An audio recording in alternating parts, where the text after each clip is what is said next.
So we just made $11,000 in a real estate wholesaling deal in Jacksonville, Florida, 100% virtually, without cold calling, without any of the grunt work normally associated with real estate wholesaling. And in this video, I want to share with you exactly how we did that, so that way you can also start the ultimate real estate lifestyle business, which is the one that we're talking about here today. Now, before we get into the actual case study, I want to go over the principles around the ultimate real estate wholesaling business. Principle number one is that it has to be virtual, meaning that you're never tied in to any one particular market or location. That means that you can do deals from wherever you are at. It could be that you are at a coffee shop. It could be that you're at the house, like me here, as I'm talking to you from my backyard. It doesn't matter where you're at. It also means, virtual means that you could do deals anywhere in the country. So when you don't want to be tied into any one particular market in the US, we want to be able to do deals all across the country because every market is different. Right now, like for example, in Southwest Florida, it's a very tough market, lots of inventory. So if you're going to try to do wholesaling there, it's going to be difficult. Whereas in other markets, there's not that much competition. So again, being nationwide enables us to be able to do deals in pockets throughout the country that other investors are not in. The next part of the equation is we want warm incoming leads. We don't want to be chasing people. We don't want to be an annoying pest, which is what you are when you're doing cold calling. We want to be a welcome guest, where people are raising their hands and saying, yes, I'm interested in selling my property at a discount, and I would like to talk to you about it. And then when we call them, it's a much more pleasant conversation. We don't want to be doing any hard selling, because who wants to be hard selling people nowadays? I hate it. Hard selling is when you have to convince someone to do something. What we do is a sifting and sorting method, which is where we have to have enough leads coming in that if somebody is a lunatic, if somebody is absolutely going, out of their mind bonkers with regards to what they're asking for their property, if they're a pain in the butt, it really doesn't matter. We say the magic words, which is next, and we just go on to the next person. But you can only do that if you have a large number of leads coming to you each and every single day, and that's what we're developing here with this particular model. So again, no hard selling. We're going to be in the sifting and sorting business. And most importantly, minimal staff. We don't want to have to hire a bunch of virtual assistants and a bunch of salespeople, et cetera, et cetera. We want to be able to do this with a minimal staff, which means that there's less people to manage, but also a higher profit margin, because at the end, it doesn't really matter how many deals you do. What matters is how much money is left in your pocket after you do as many deals as you want per month. Now, this particular deal was in Jacksonville, Florida. Now, the way we got this particular lead is that it came through our Facebook ads. So we do inbound marketing. We set up for ourselves and for our clients Facebook ads, TikTok ads, and Google ads. So that way people online see, motivated sellers will see our ads. They'll raise their hands and say, yes, I'm interested in selling my property at a discount. They'll fill out a form. We get notified of that lead. And then now we have an opportunity to chat with them about their property. So this particular lead came from a Facebook ad. Now, this particular campaign that we're running for this lead was a nationwide campaign. So we're targeting the entire US. And we're going to get a variety of different leads. We're going to get leads that are amazing like this one, and we're going to get leads that are turds that we're just not going to be able to do anything with. It's just the nature of the beast. You have to be okay with that. And remember, I said it's a sifting and sorting game. Not every lead that comes through is going to be a viable lead. Keep that in mind. Now, this particular property was an owner-occupied property. The people had lived in the property for quite some time.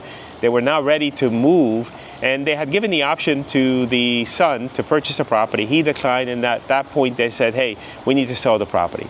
Now, the other thing is that this particular seller was a reasonable seller. And I want to make that distinction because a lot of times in this industry you hear about motivated sellers. And everybody's go down the rabbit hole of trying to find the unicorn seller, the seller that is so motivated, so desperate that they just said, hey, take my property, please take it off my hands. That rarely happens. Obviously, if you've been in the business like I have for 10, 15, 20 years, eventually you'll get one of those, but it's not the case, usually. What we're looking for is reasonable sellers. A reasonable seller, this is what this seller was, is a seller that knows that the property needs work and fixing up, understands that we as an investor cannot purchase the property for full retail value because we got to do work. They know that if they're going to put it with a realtor, a real estate agent, they would have to make repairs to the property and do a bunch of stuff. They don't want to do it. And now they're willing to be reasonable with their asking price, that they are willing to reduce that asking price to give someone like us an opportunity to buy it, to make a profit. They know that we're going to make a profit, but they're perfectly okay. This particular property was exactly like that. If you look at some of the photos, you'll see that it was definitely in a bit of rough shape, and it needed work and fixing up. It needed a complete rehab. And these are the type of deals that we're looking for in these type of areas. And again, the seller was being very reasonable about their asking price. Now, we use a simple one-page agreement in order to take this property and put it on the contract. Now, when we contract these properties, we're very upfront with the property owners to let them know that the reason we're able to contract the property and contract all these properties throughout the country is that we work with investor partners in each of these different markets. And this is exactly the script that you would tell the seller. And that in these particular markets like Jacksonville, for example, we have investor partners that will help us in coordination, funding, and our boots on the ground on these properties. So when we sign an agreement, Mr. Seller, we'll go ahead and within about 3 to 4 days, we'll reach out to you with an inspection of our investor partner in the local area. Obviously, we know that the property needs work and fixing up, so we're not expecting it to be in amazing shape. We just wanted to make sure that it's exactly as you described to us over the phone. They'll take a look at the property. We'll then, at that point, then give you the go-ahead. If they give us a thumbs up and say, yeah, this is exactly what you described, then we'll go ahead and proceed to take the contract, submit it to the title company so that we can go ahead and close on the property. Now, again, the person going to the property is our buyer, is the person that we have reached out to through our marketing, and I'll tell you in a second how we do that. In order to find somebody that's going to take over our agreement. Now, we never put up any money for down payments or deposits. We use one standard contract throughout the country, and that contract says that we will put up a deposit with the seller after the inspection period, but it is the buyer that puts up the deposit, not us. Now, to find these buyers is actually quite easy. We use a particular tool called Investor Lift. Now, this is a tool that allows us to go out and to list our property in a database where there's millions of real estate investors looking for these exact type of deals. Now, the neat thing about this particular type of database is that there's AI built into it.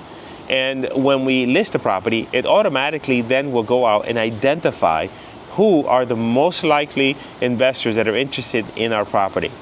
We will go out and send a text message and an email campaign, and then very quickly, and I'm talking about within minutes, we're going to start seeing inquiries on that particular property. And these are investors that know that we are real estate wholesalers that are wanting to sell their contract.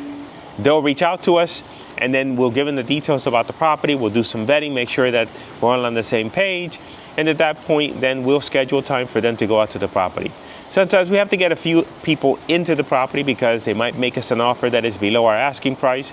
In this particular property, our assignment fee, what we made on top of the difference between our contract price and the end price that they were willing to pay, was $11,000. Now, here's a copy of the wire. Now, the wire is for half of that. The reason being is that we have a program in which we set these campaigns up, set up the entire infrastructure for clients, and we give clients an opportunity where they can just simply hand over the deals to us so that we can sell it for them, and they can continue to focus on speaking with more property owners and putting more properties on the contract. This deal was just like that. So we got $5,500, the client got $5,500, ended up being an $11,000 deal. And the great thing about this model is, again, that we never had to physically meet with the buyer or the seller. We never had to inspect the property. We never had to make a cold call, get out of our living room or our backyard. And we're dealing basically of just being on the phone with people. That's our main role. Being on the phone, somebody calls in, we do a quick analysis and we make a determination if in fact it's going to be a deal, and then we proceed to send them a contract. And then from there, then you can either find a buyer or you can give it to us, either way. But this is the absolute, I think, best business model to run for real estate wholesaling in 2025. If you're doing cold calling, then you should definitely not be doing that. Now, if you are interested in learning more about how we run these campaigns and how exactly these campaigns run and how the leads are generated, there's a video here or there that's going to appear. Go ahead and click on that video, and that way you can see for yourself exactly how it works. And if we can help you, that'd be great. Click the link in the description.